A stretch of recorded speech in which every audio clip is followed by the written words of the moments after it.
Deuxième document sur la 206S16 EW10. Ici, il nous reste plus que le point de fixation ici qu'on laisse volontairement puisqu'on va déposer le support ici supérieur au-dessus.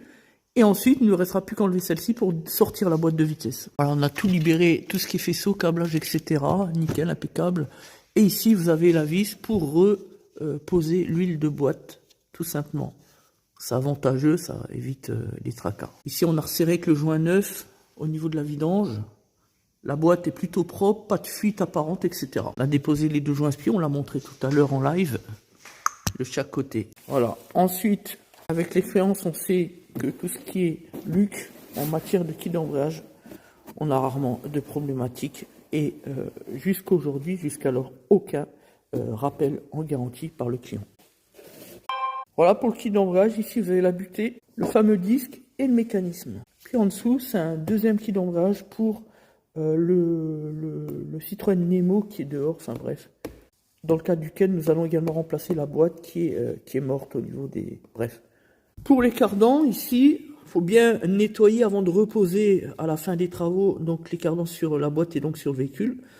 Les porter ici au niveau des joints SPI, bien dégraisser, nettoyer, enlever toutes les poussières, etc.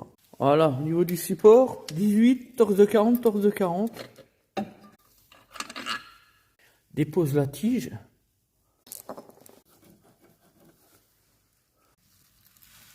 Voilà le volant moteur, kit d'embrayage. Ici, on a le roulement central qui est flingué.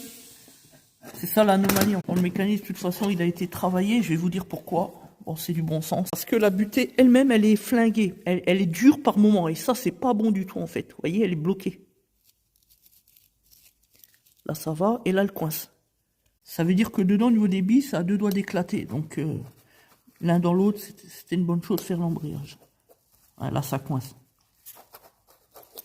Bref, voilà, la butée, la fourchette bien en place derrière les deux petits ergots en bas et au-dessus, derrière la butée neuve. Tout seul les enfants, tout seul. Nickel chrome, putain. On présente les vis de fixation de boîte. 16. Voilà, on avance bien, on va remonter ici la bite, etc., le support. Le câble avec le rattrapage automatique, c'est bon, il est bien dessus, nickel. Tout ce qui est faisceau, c'est impeccable. Impeccable. Pose les joints SPI neufs.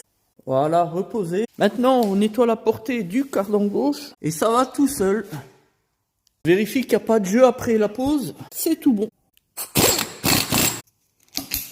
Il nous reste qu'à poser l'huile de boîte et remettre le cache ici par bout. Sans oublier les serroutiers.